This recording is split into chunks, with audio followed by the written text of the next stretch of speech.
Do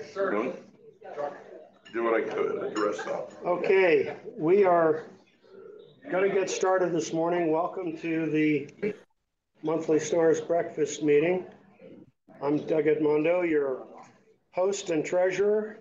We had a little change in the program. Tony Marson had a family issue come up, so he is not available. So Chuck Farnham is going to go over a Pacificon recap for us. We're also going to do the raffle in between the business stuff and Chuck's presentation because our greeter, Mr. Bill, has to leave for another appointment. So with that being said, we have money. Not much.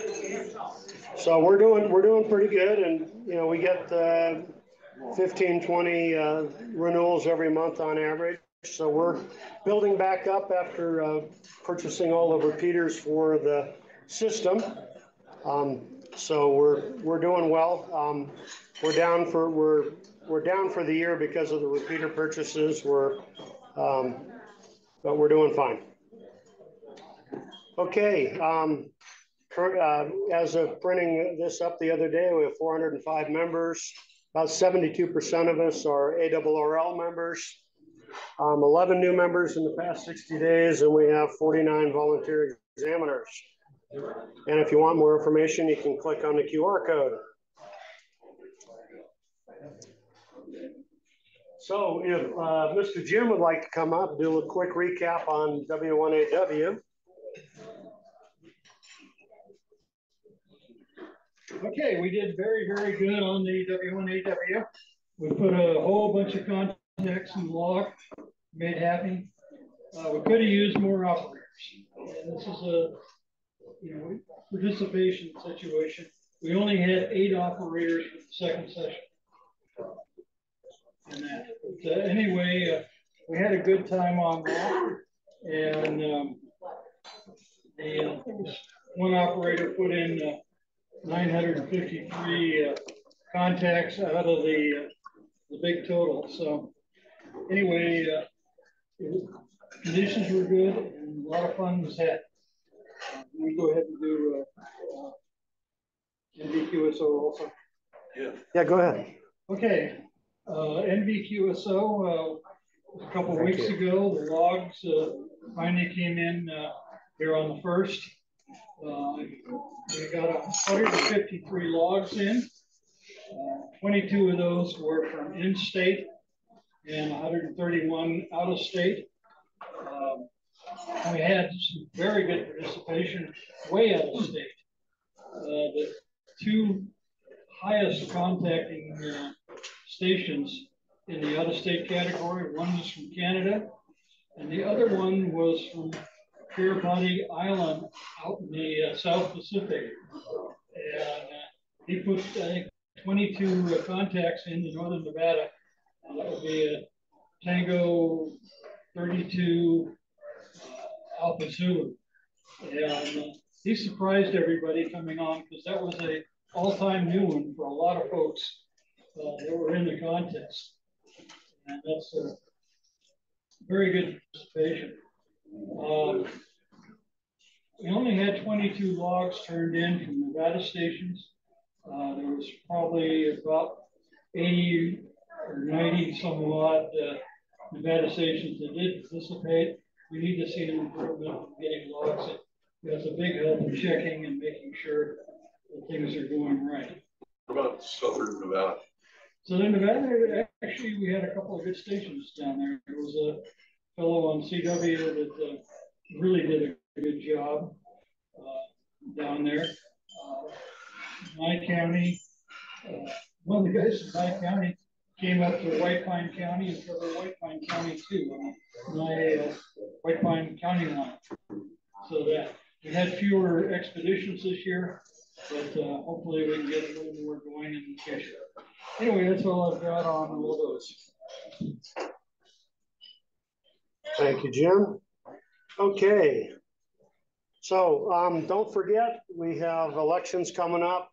We'll be using election runner. Ballots will be sent out by email on or about the 15th. Let's see, Barry, Tony, yours truly, and Jim Shepard are up for re-election. And we have a couple of, we have a retread. John Miller is going to run again, and a brand new Greg Krantz is running. So please remember to check your emails, check your spam, and please vote. It helps the club out. So how many we vote for 3, is that? there are 4 up for re-election, 4 of us. Yep. So you want $6. All right, December, we have our chapter meeting on the 2nd. And then there's a SNARS and a QCWA Veterans Day event, Saturday, November 11th. You can sign up on the SNARS webpage. Please come out and help support the veterans. And then the sign up is not up yet, but we're gonna have the SNARS kind of holiday party on December 17th at the Wild River Grill. We're gonna have a nominal charge for that, and SNARS will pick up the rest of the difference between the cost and what we're charging. So please sign up for that when it comes out, and come join us for some food and drinks and a good conversation. So open comment from members, including those online. And for those online, I'll try to hold the mic down so everybody can hear you. If there are no comments, we'll move on to the raffle. And then after the raffle, Mr. Farnham is going to come up and talk about Pacificon.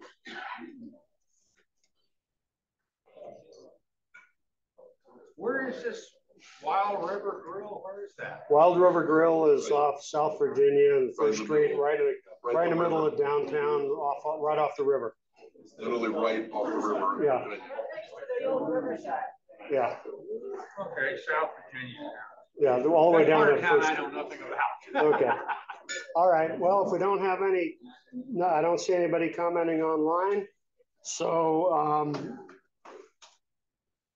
our local vendors, please support. And we're going to go ahead and do the 50-50 raffle and whatever else Bill wants to do. Well, let me get this thing sorted out. You're rushing me. I'm an old man. You can't rush me like this. Bill says I'm pushing him too hard. Yes.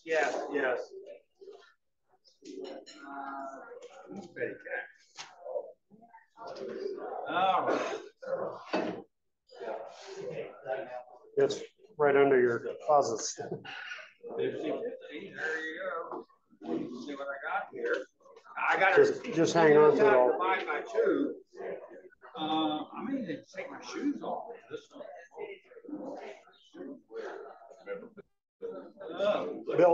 Bill's counting money here, folks. It might take a while. Okay. 1, 80, 90, 100, 5, 10,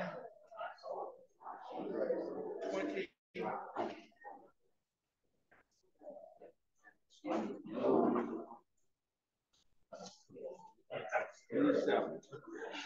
Now, let me make sure I got it right. 80, 90. Okay. 100. You don't mind if I take off my shoes? My socks are pretty clean. It's 125. So it sounds like it's about a $63 price this time. Yeah. Okay. Does that sound good to anybody? 63 sounds good for $63. And actually I got 2 things to raffle off. Why don't you grab the mic after you get your money? I have an outdoor voice. They can even hear me there. But they can't win, so it doesn't matter. Okay, so we're gonna raffle off 2 things. I got this antenna. Right now it's set on 440. But let's see what we got here. Oh, there is a halfway 440. It's all marked on the tape measure. So it's a pretty handy thing to have. And we're going to do the 50-50, then we're going to do the antenna. Measure, tape measure. Now, I'm looking for an honest person. The only people who are not in this thing are on the board. None of them are honest. All right. Well, you know, Mr. Farley hasn't been with us for a while. It's true. Okay.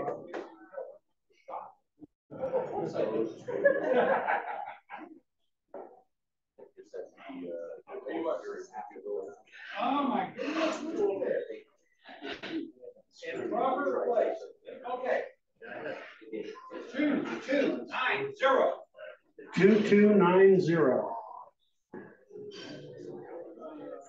You get the five records.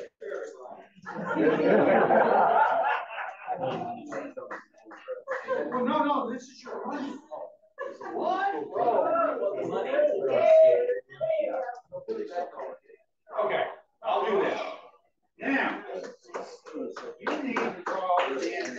We now have a nice $63 donation to Stars. Thank you in the back. Yeah. Oh, no, the fingers.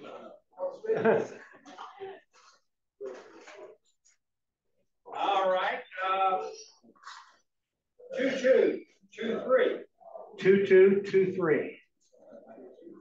That's me.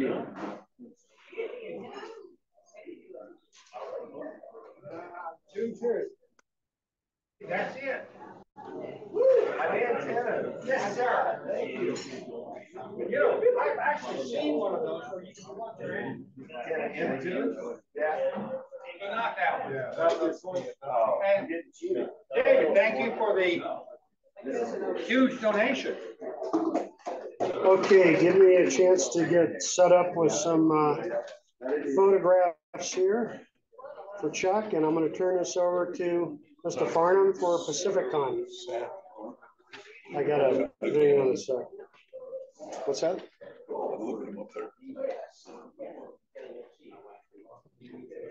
Bring the picture of Larry first. Oh yeah, hang on.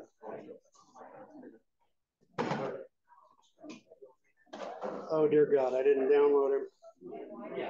Yes, I did.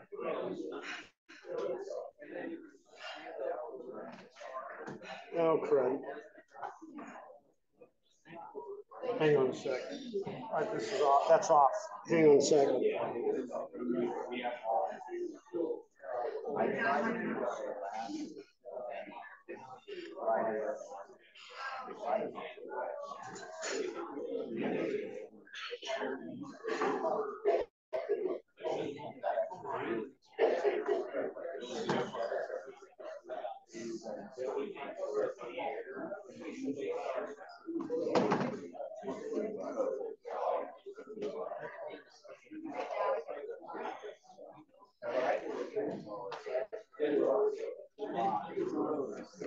Turn the mic on. It's all yours. I guess I will.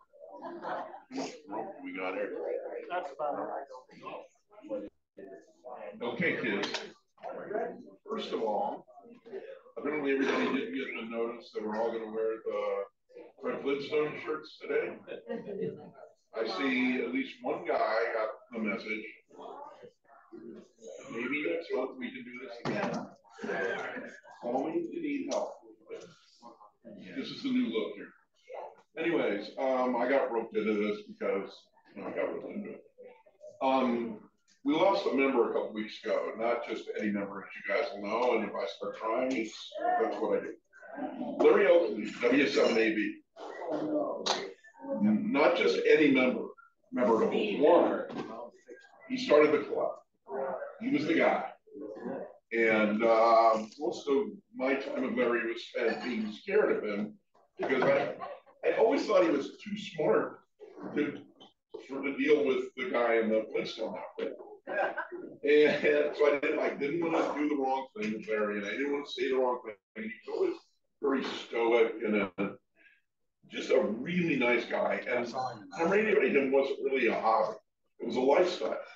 His family all had licenses from back in the day. His dad had like a 3-call, literally 3-letter call.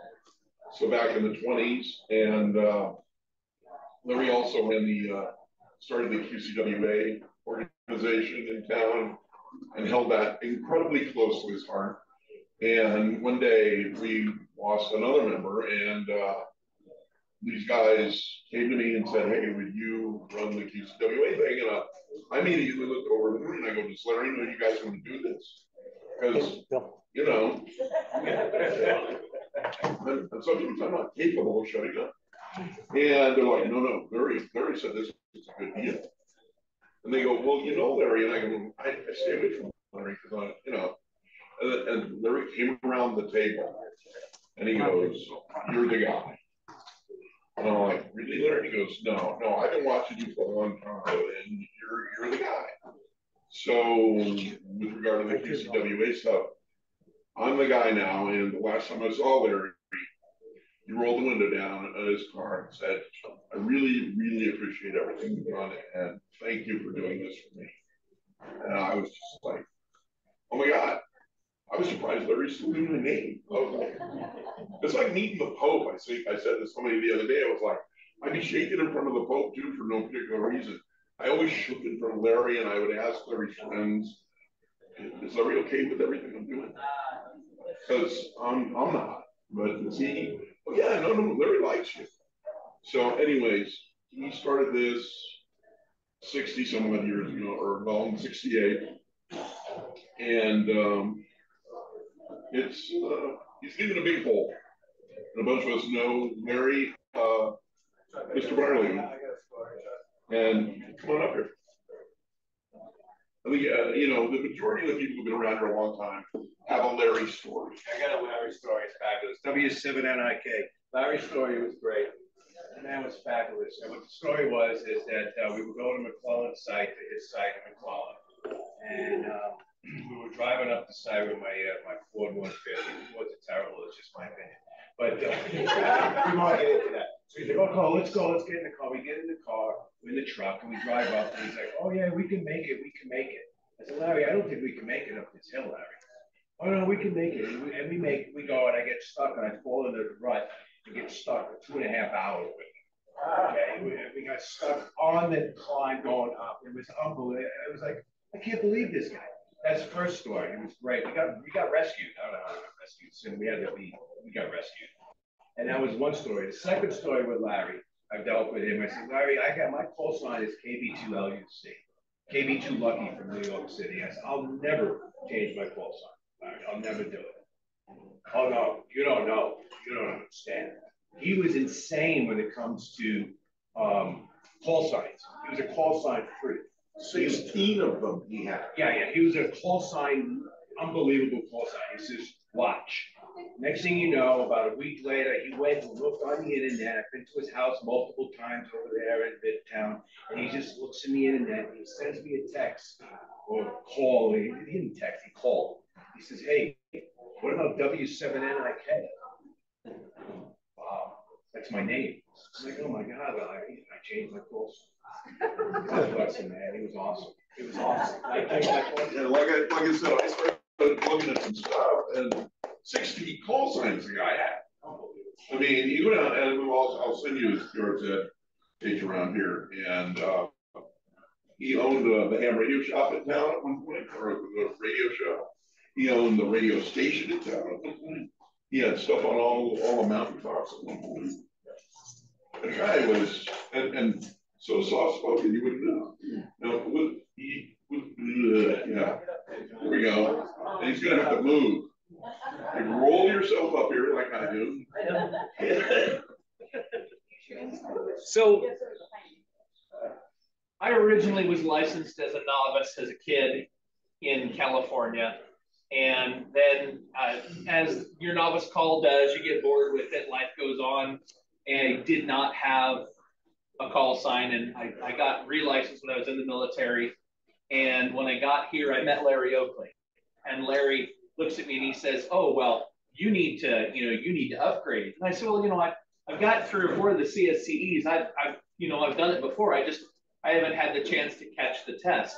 And that was a mistake, because about a week and a half later, there's a knock at my door and these 2 guys are waiting.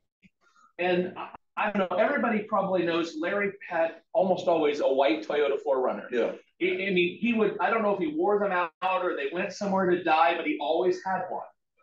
So he goes getting the 4Runner, and I'm hauled down to a testing session at the Sears. I think it was the Sears in Meadowood Mall. And it's Larry and his group. And I sit down and he says, "You can do this." I said, "I haven't even said." He says, "You can do this. Take your time." He says, "I'm not going to pencil whip this, but you know you can pass it." So I got my general, and a few years later, he calls me up and he goes, "When are you going to get your extra?" And I said, I don't really have a need for it. And he goes, "Okay." And I get this call and he goes, "Hey, let's all go out to dinner over at the Outback Steakhouse, the one on Plum," because his office was right behind it. Right. And we all go out to dinner, and I realize I'm sitting at the table with a bunch of VEs. And he looks at me and he goes, "Come on, let's go over to my office." And I go over to the office, and they put down the test. And I'm like, "Oh, I can't believe you've lured me into this." So I sit down, and they're all watching, and there are a couple other guys testing that day, and they're all watching me. And I go to do the one thing, and now I'm a VE, and the one thing that makes every VE in the world kind of cringe, I pulled the eraser out and I changed an answer, and everyone goes, "Ooh," and that's all they could do. I mean, no one was helping me, but everyone goes, "Ooh," and I'm like, "No, really, I got it wrong." And I put it down, and I passed my extra that day, and it was always so funny. But Larry had, like Chuck said, Larry had a whole bunch of mountaintop repeater sites and radio sites, and over the years he divested himself of some of them. But Steve Kometz, N7KP, calls me and says, "I need help. Larry has a problem with his repeater." And I'm like, "Well, whatever he needs." He says, "Meet me at the house." So we meet at the house, and here comes Larry in a different white Toyota 4Runner. He only had one color. Yeah, he only bought white Toyota. I've heard he had other vehicles, but I never saw one. So Larry rolls up, and it's snowing. And I'm like, "Steve, I don't know if we're going to make it up Pond Peak." And most people know I tend to drive a little quickly, but I've never gone 70 up Pond Peak Road when there's this much snow on it. I finally decided I was going to take a nap in the back of the 4Runner because I didn't want to be awake if we were going to die. Steve wakes me up and he goes, "Get up, you chicken!" And Larry's laughing because I am sound asleep in the back of the car. And we worked on his repeaters, and every now and again they'd get one of these calls, "Get in the 4Runner." No. "Where are we going?" "I'm already an extra. Leave me alone, Larry."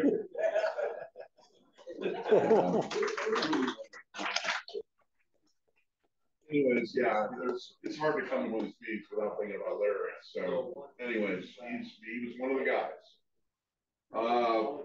Next up, Pacificon was a couple weeks ago. How many of you people have been to Pacificon? I know you. Okay. I've been. Is there some reason why the rest of you have not? You need a school bus. I always thought, we rent a van, or a bus or whatever, and we just take the gang to Pacificon. That's my big fantasy. And people go, "I don't know if it's worth going. I don't know this." I've been on this thing for years. Snars has a booth at Pacificon for one reason. Gary Grant, K7BY, one day decided that people come over the hill. So we should make a point of showing them that we're here. Like, okay, fine. So he started doing that. He's been wandering around. They keep asking, "Hey, you guys want the booth?" And I'm like, "Yeah, sure, we want the booth." Gary thought it was a smart idea. Why not? So we've had this booth over there every year for at least a decade, maybe more now. And people from the Bay Area all know us. They've come over here to gamble or, whatever. And so they all are hot for the repeaters. They like us. if we had a meeting at Pacificon, we would get a crowd. And they stop by the booth and they all ask one question.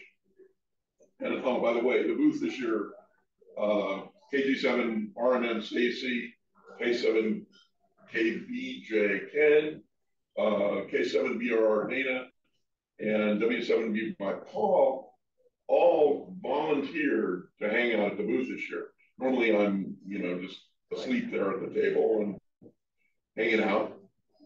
They all volunteered to take different times, and we all had a really good time, and it's fun. But it would be better if more of us went and then you understood this.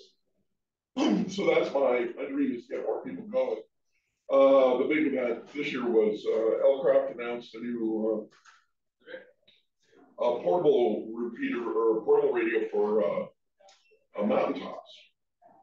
The only problem is it looks like a 1992 antenna analyzer, and it costs almost $1,200. I don't know any of us here when we need that anytime soon. I don't know. It just doesn't look right. So there was that. About the same amount of people as about 5 years ago have now gravitated back. Before, everybody was a little afraid of COVID and various the flu this time of season. So you could tell everybody was like, hey, you get your flu shot? That was like a big thing in the hallway. You get a flu shot. We handed out little rubber clown noses.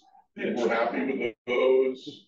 We try to have a good time, and it would be nice if we, gathered as a group and hang out there. So set it up, Jeff. Yeah, exactly. I'm gonna figure out a way to get you guys in this short school bus. So, anyways, that's what I had to say about that. The swap meet. We got some pictures here. Where do you want me to start? Start here and work my way work down? your way through and then Okay, it's gonna. Okay. This one. Chuck, one of the things that's great at Pacificon is the antenna day on Friday.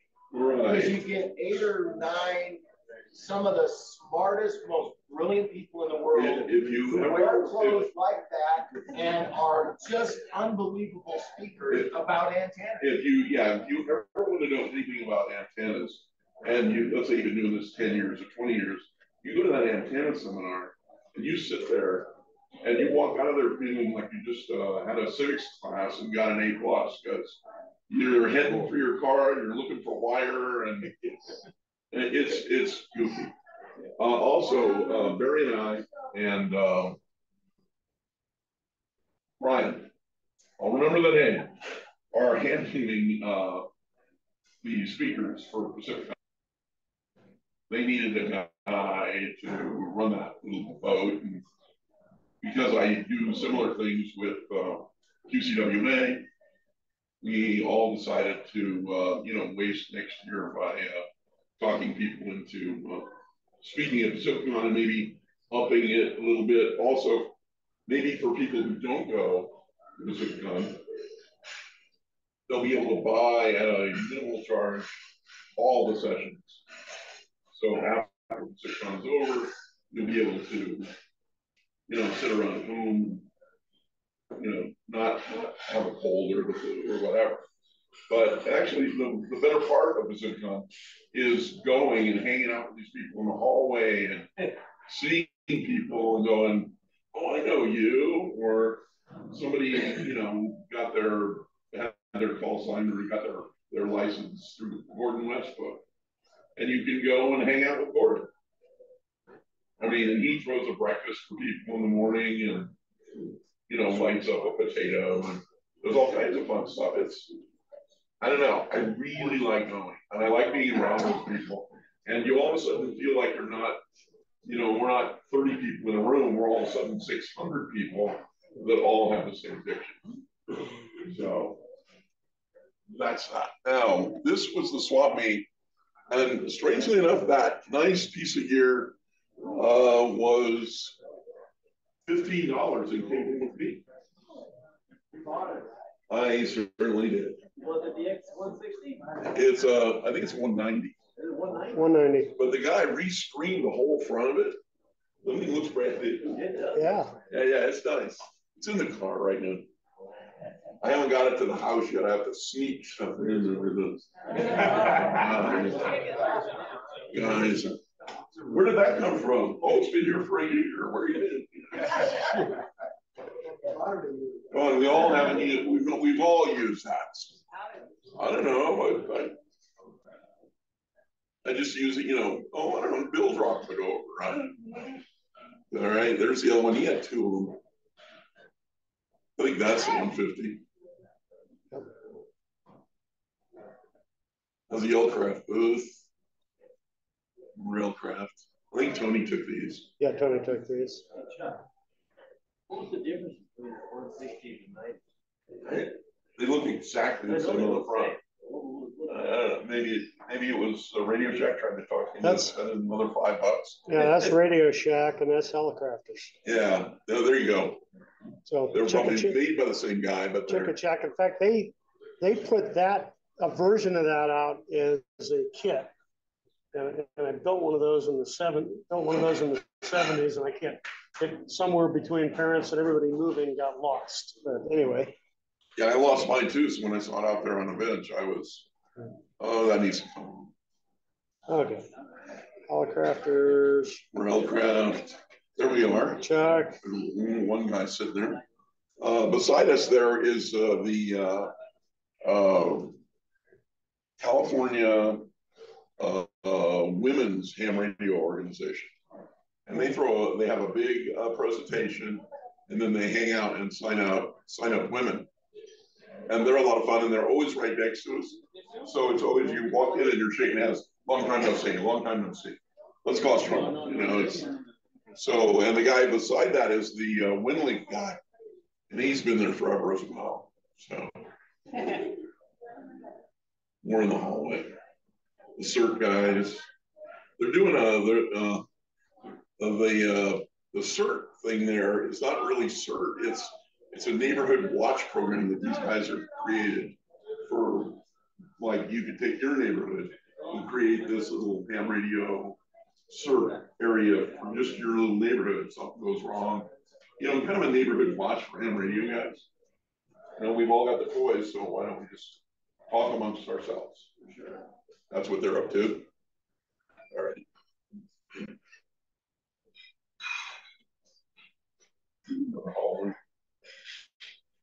That antenna may or may not be sitting in my hallway right now. You mean a microphone? I think that was a $5 expenditure there. There wasn't enough for me to buy, so I was feeling pretty good. Did you get into a training process? I knew I could sneak in, It's hard when you get, you go to somebody's house, you get an entire Yaesu FP101 line and try to smuggle that into the house. This stuff you can kind of almost put in a bag.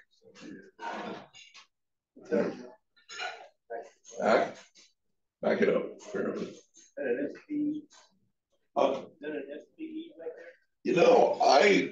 My fantasy was that it was one, but I don't think it is. Right? Because that thing was going to head to the house as well if it was that. I usually see that with the 2 dials on the front. That's why I thought too. All right. A bunch of stuff. I've been told I have rules at the house that if I can't pick it up, I can't have it. So this fall, it's into that category. And there's another one. Luckily, I got one of these when I still could pick them up. More helicopters stuff. As you can see, the sun's out, so we're there a little late.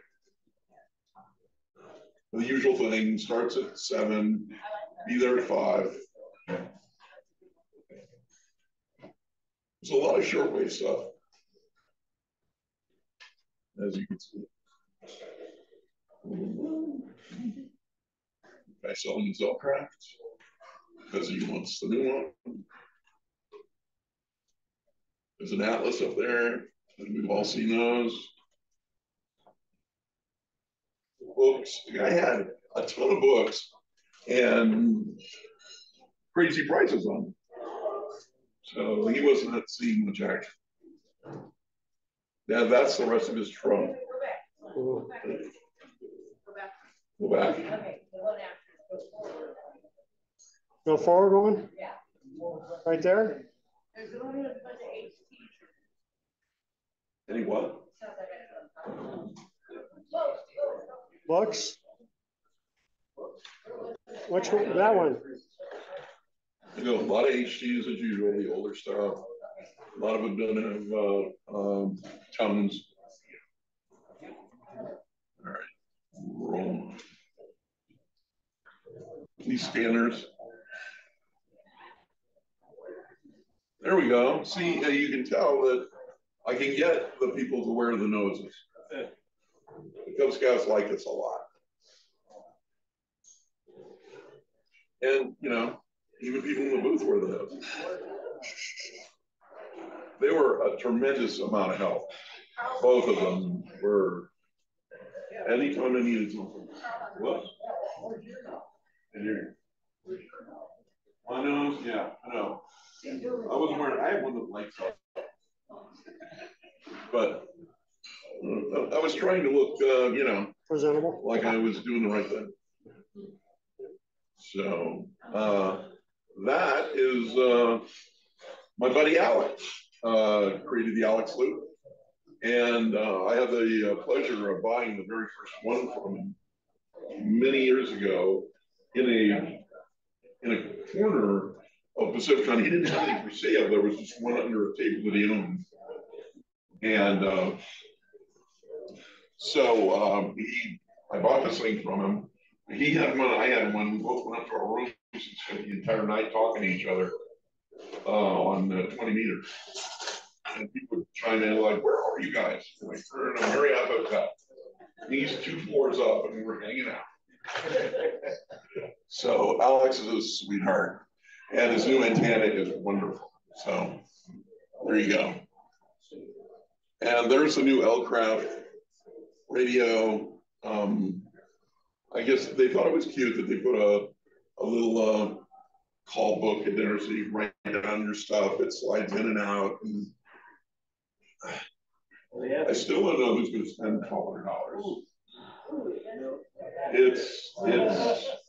It's steep.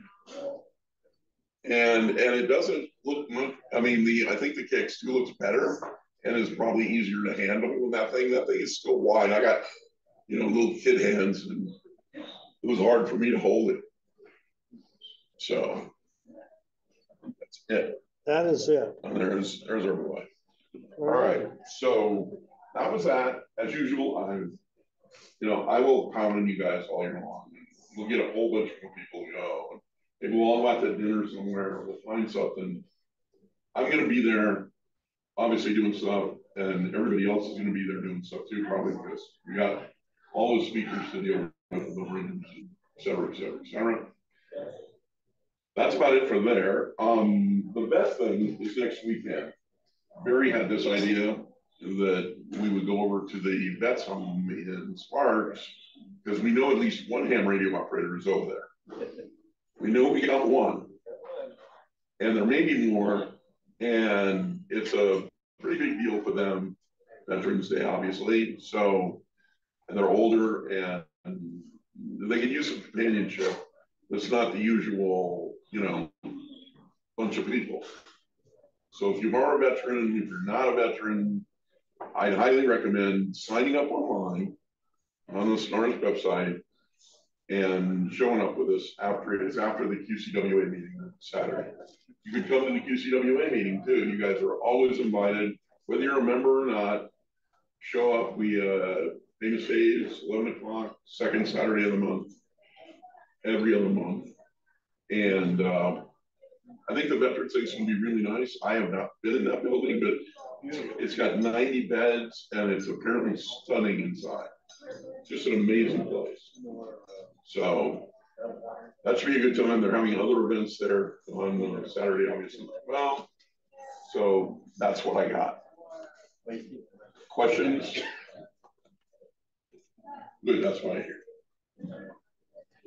Anybody need anything? You can always find me everywhere else, literally. I'm not hard to spot. And I want to see more of these shirts, don't we? If I have to buy these things and start handing them out, I will. Huh? Yeah. All right, here you go, Dougie.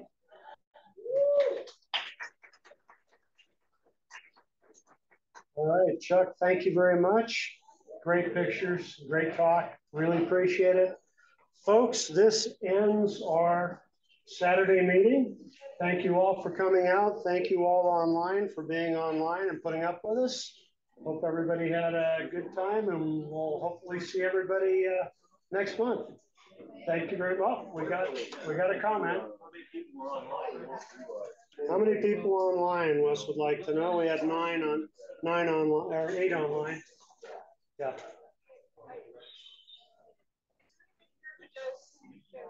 Clean up digital audio. I have a digital audio file that is very hard to understand. I was wondering if anybody knows what it is. Question is, does anybody have software to clean up a digital audio file? We have someone who needs some help with a scratchy, noisy file that needs some help with. It's recorded in 1954. Yeah. Just throw that out there. Oh, there's companies that do that. I don't know. They're kind of pricey. I have photo editing stuff. I don't have any video editing stuff. Who's? Hey, Doug, who's asking the question? Was it Amy? Amy, right? Yes. Yeah, yes, Barry. Amy's asking the question. I might have some audio software. Have her contact me. Okay, thanks, Barry. Amy, okay. All right. Thank you, Barry. If there's nothing else, thank you, everybody. I'm going to stop the presentation and stop the recording, and enjoy the rest of your day, please. Thanks,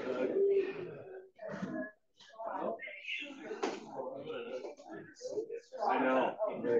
My wife didn't want to do that. Thank you, Doug. You're welcome, Barry. Thank you. Yeah, see ya. Yep, see ya.